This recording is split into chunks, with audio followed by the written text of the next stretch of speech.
मुख्यमंत्री पुष्कर सिंह धामी ने अपनी विधानसभा चंपावत के स्वाला भूस्खलन क्षेत्र का स्थलीय निरीक्षण किया। चंपावत से टनकपुर राष्ट्रीय राजमार्ग पर स्थित स्वाला के समीप हो रहे लगातार भूस्खलन के मद्देनजर मुख्यमंत्री ने मौके पर पहुंचकर पहाड़ी से गिरते मलबे और भूस्खलन की स्थिति का जायजा लिया। इससे पूर्व मुख्यमंत्री ने चंपावत में आयोजित एक कार्यक्रम में हिस्सा लिया और उसके बाद उनका काफिला सीधे स्वाला पहुंचा। मुख्यमंत्री ने बाय रोड स्वाला पहुंचकर निरीक्षण किया और फिर वहां से अमोड़ी और टनकपुर की रवाना हुए। स्वाला भूस्खलन क्षेत्र को लेकर मुख्यमंत्री ने जानकारी दी कि भूस्खलन को रोकने के लिए केंद्र सरकार द्वारा बजट जारी कर दिया गया है और 2026 तक केंद्र एवं राज्य की राष्ट्रीय राजमार्ग इकाई द्वारा इस समस्या का स्थायी समाधान किया जाएगा। मुख्यमंत्री धामी ने इस दौरान चंपावत से खटीमा तक का बाय रोड सफर कर कई क्षेत्रों में आम जनता से मुलाकात की। धौन, स्वाला, अमोड़ी, चलती, सिंध्याड़ी, बस्तिया, टनकपुर और बनबसा जैसे क्षेत्रों में उन्होंने स्थानीय लोगों की समस्याएं सुनी और संबंधित अधिकारियों को समयबद्ध समाधान के निर्देश भी दिए। यहाँ पर बार बार भूस्खलन होना और बार बार इसका एलिमेंट खराब होना एक बड़ी समस्या हर बार मानसून के समय में हो जाती है और इस पर काफ़ी काम भी हुआ है, लेकिन उसके बावजूद भी भूस्खलन रुका नहीं है। लेकिन अब इसमें धनराशि जो हमारे राष्ट्रीय राजमार्ग मंत्रालय से और नेशनल हाईवे से स्वीकृत होने की वो भी हो गई है। राज्य सरकार और भारत सरकार की दोनों एजेंसियां मिलकर इस पर काम कर रही हैं। इस बार अगले वर्ष 2026 तक अप्रैल माह तक पूरी तरह से ये सुरक्षित कर लिया जाएगा। उसके लिए सभी प्रकार की काम जो है जो भी सभी एजेंसियों को करने हैं और एजेंसियाँ कर रही हैं। सर आप जगह तय किया है कि मैं ऐसे ही जो है सब जगह का स्वयं जाकर निरीक्षण करूँगा, लोगों से मिलूँगा और जहाँ जहाँ काम की आवश्यकता है वहाँ काम के लिए भी जो है काम करेंगे। सारा हमारी मशीनरी काम करेगी। आज मैं इसीलिए चंपावत से लेकर पूरा यहाँ तक टनकपुर तक और बनबसा खटीमा तक जो है बाई रोड। टोईवाला क्षेत्र के भानियावाला में स्थित श्री गुरु राम राय पब्लिक स्कूल में सुबह करीब 5:15 बजे भीषण आग लग गई। इस आग में प्रिंसिपल ऑफिस और रिकॉर्ड रूम पूरी तरह जलकर खाक हो गए। इसके अलावा कंप्यूटर सिस्टम और कई महत्वपूर्ण दस्तावेज भी जलकर नष्ट हो गए हैं। सूचना मिलते ही फायर ब्रिगेड की टीम मौके पर पहुंची और कड़ी मशक्कत के बाद आग पर काबू पाया गया।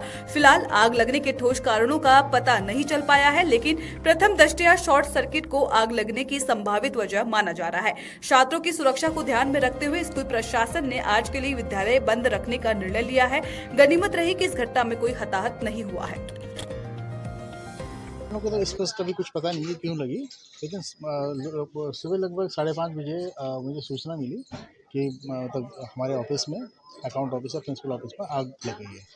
तो तुरंत मैंने उस समय फायर ब्रिगेड को कॉल किया और स्कूल द्वारा पहले भी मतलब जो पड़ोसी थे उनकी सहायता से भी फायर ब्रिगेड को कॉल कर दिया था हमने और फायर ब्रिगेड तुरंत मौके पे पहुंच गई थी और फायर ब्रिगेड ने पूरी कोशिश करी एकदम आग बुझाने की और उन्होंने भी मौके पे जितनी हो सकती थी आग उन्होंने बुझा ली। क्या नुकसान? तो अभी कुछ डॉक्यूमेंट तो हमने निकाल लिए हैं, जितने डॉक्यूमेंट्स होते हैं बच्चों के डॉक्यूमेंट्स तो निकाल लिए हैं, लेकिन अब बाद में हमको देखना पड़ेगा क्योंकि अभी तो बहुत कम समय हुआ है। तब अभी ये पता नहीं, लेकिन कंप्यूटर जैसे हमारे हैं। हरिद्वार में जिलाधिकारी मयूर दीक्षित की पत्नी और प्रज्ञा फाउंडेशन की संस्थापक प्रज्ञा दीक्षित ने एक बार फिर समाज के लिए प्रेरणा की मिसाल पेश की है। ज्वालापुर के राजकीय कन्या इंटर कॉलेज में पहुंचकर उन्होंने छात्राओं को स्वास्थ्य, स्वच्छता और सैनिटरी वेस्ट प्रबंधन के प्रति जागरूक किया। इस दौरान उन्होंने छात्राओं को सैनिटरी नैपकिन वितरित किया और उसके सही निस्तारण के महत्व पर विस्तार से जानकारी दी। प्रज्ञा दीक्षित ने कहा कि मासिक धर्म से जुड़ी बातें किसी झिझक का विषय नहीं बल्कि जागरूकता का प्रतीक है। उन्होंने छात्राओं से आग्रह किया कि वे स्वयं जागरूक बने और अपने आसपास की अन्य महिलाओं और किशोरियों को भी इसके प्रति जागरूक करें।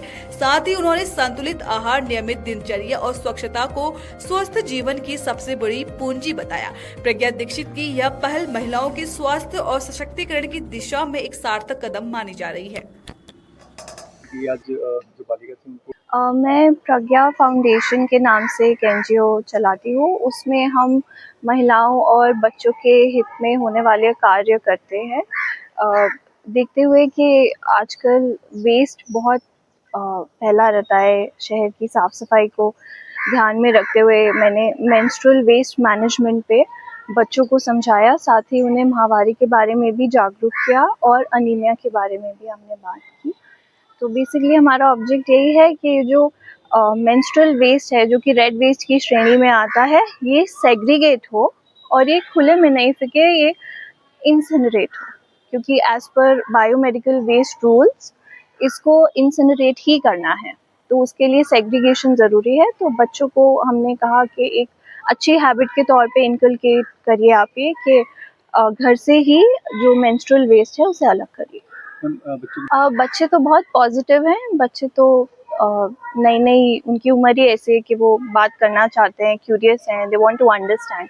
तो हमें बार बार बच्चों से इस बारे में बात करनी पड़ेगी और बार बार इसके बारे में बोलना पड़ेगा पब्लिकली, जिससे कि जो टैबूज अटैच्ड हैं मेंस्ट्रुएशन से और जो शर्म अटैच्ड है ये धीरे धीरे हट जाए। देखिए, मैं तो ये मानती हूँ कि मेंस्ट्रुअल हाइजीन पे तब शर्म हटेगी जब पिता अपनी बेटी को ये समझाने लगे, क्योंकि ऐसा कहते हैं कि माँ बच्चियों की बेस्ट फ्रेंड है, सिर्फ इसी वजह से तो कहते हैं, लेकिन माता पिता हमारी नज़र में तो इक्वल हैं। तो पेरेंट्स को क्लियरली बात करनी चाहिए और जो बैकवर्ड रीजन के हैं वो भी क्लियरली अपने बच्चों से बात करें, क्योंकि ये तो सेहत की बात है।